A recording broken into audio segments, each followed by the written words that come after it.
Alright, thanks for dropping by today.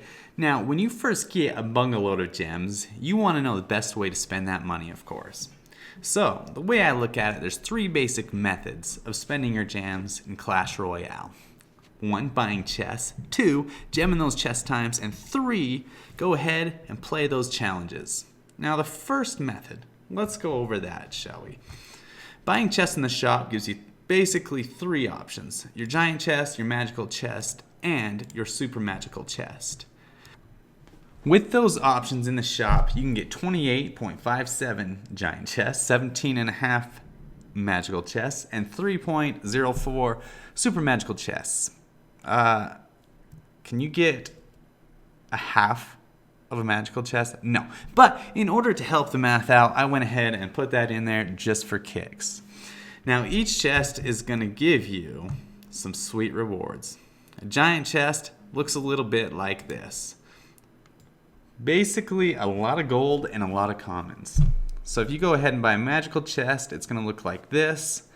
And then here's your super magical chest. Now that we got these up, let's compare them a little bit, shall we?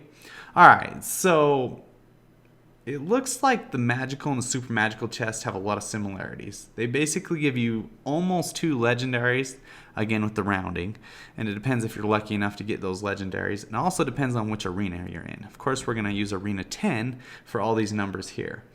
Now, if you need to upgrade a lot of your cards or in need of gold, go ahead and get those giant chests, because that's obviously going to give you the most gold.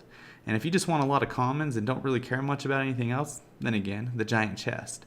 But if you want the sweet stuff, the good stuff in Clash Royale, your epics and your legendaries, you're going to have to forfeit a little bit of gold and a few commons to get those pretty cards.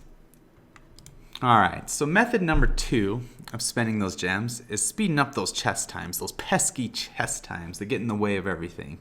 They slow you down and, it's just annoying. But it's Clash Royale's way of saying, hey, I got a way to speed things up.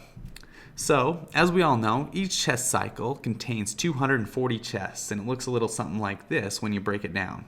The super magical, legendary, and the epic chests are outside the cycle. They're 1 in every 500 chests. And no, they don't replace any chests in the cycle, so don't worry about that. If you're in Legendary Arena, you get 2 legendary chests per 500 chests, which is actually pretty sweet. So, the wait times and gem amounts look something like this. 3 hours for a silver, costs 18 gems, and you open it instantly. Now, the rest are kind of as follows. I'll put this in the corner for reference. To keep in mind, it takes 46.33 days to get through 1 cycle of chests. So what are you doing when you gem your chest times? You're basically saving yourself a lot of time. You still have to go through the same amount of effort to get the cards, but I'll still show you what you get anyway. If you use all 14,000 gems to gem those chest times as quick as possible, you're going to make it all the way through 2.16 cycles. And if you're playing non-stop and win 66% of your battles, you're going to take approximately 1.05 days, about 25 hours, which isn't too bad. So you get it done pretty dang quick, but you're going to be pretty tired after playing all those games. But the reward is pretty sweet. Boom. 75,000 gold. And at the end of the scale, you're going to get about 4.6 legendaries. Not too shabby. People have said that it's better to gem silver chests only or gold chests only. That's not really the case. The only thing they're really doing when you're gemming chest times is you're saving yourself some time. I'll throw this up here anyway, because if you gem your silver and golds, you'll go through 1 cycle in about 6.5 days, and you'll make it all the way through almost 2.5 cycles before you run out of gems, which isn't too bad. But at the end of the day, you're just getting through those chests quicker, and actually does save you, over the long run, 90 days if you're counting 6 cycles. So not too bad. Versus your buddy who's going to take 278 days to get through those 6 cycles. You're only going to take 181 days to get through those 6 cycles if you're using those gems to speed up those gem times. So you'll be 90 days ahead of him, basically. Not too shabby.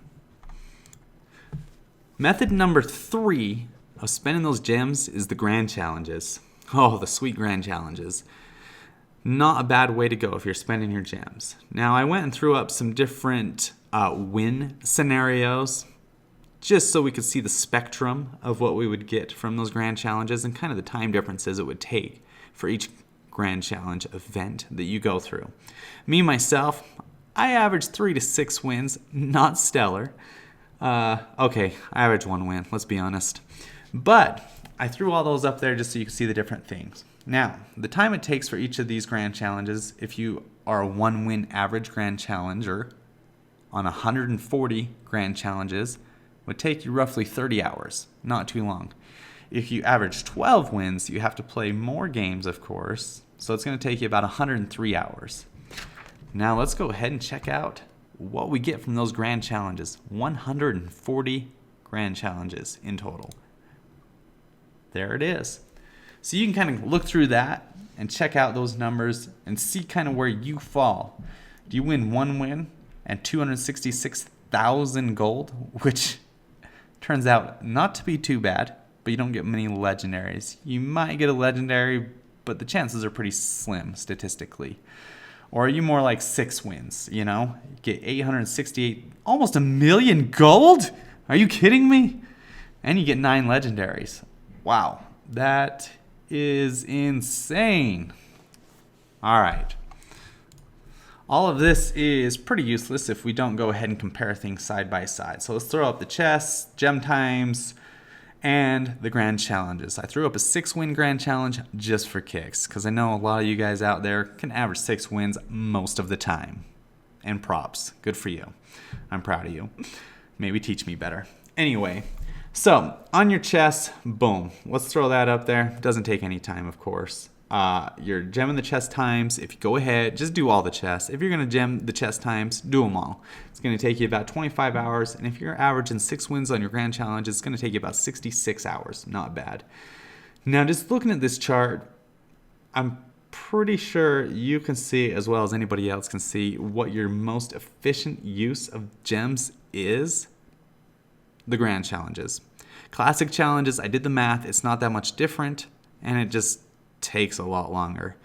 So if you have 0 time on your hands, go ahead and go for that shop. You know, the reward isn't as sweet, but you don't got to work for it. If you want to work a little bit, go ahead and gem those chest times. You'll still be 90 days ahead of your buddy by gemming 2 cycles. And you get a little bit of practice. But if you want the real sweet reward, go ahead and practice with those grand challenges. Get dang good at them. You'll get tons of practice. And you're going to get a lot of rewards. You'll pretty much be able to upgrade almost anything once you get through those grand challenges. Hey, I hope this helped you out a little bit on how you're going to spend your gems. If it did, go ahead and subscribe to the channel. Leave some likes below. Comment, do whatever you want. But remember, of course, they're your gems, and spend them how you want. Thanks for dropping by the channel today, and good luck.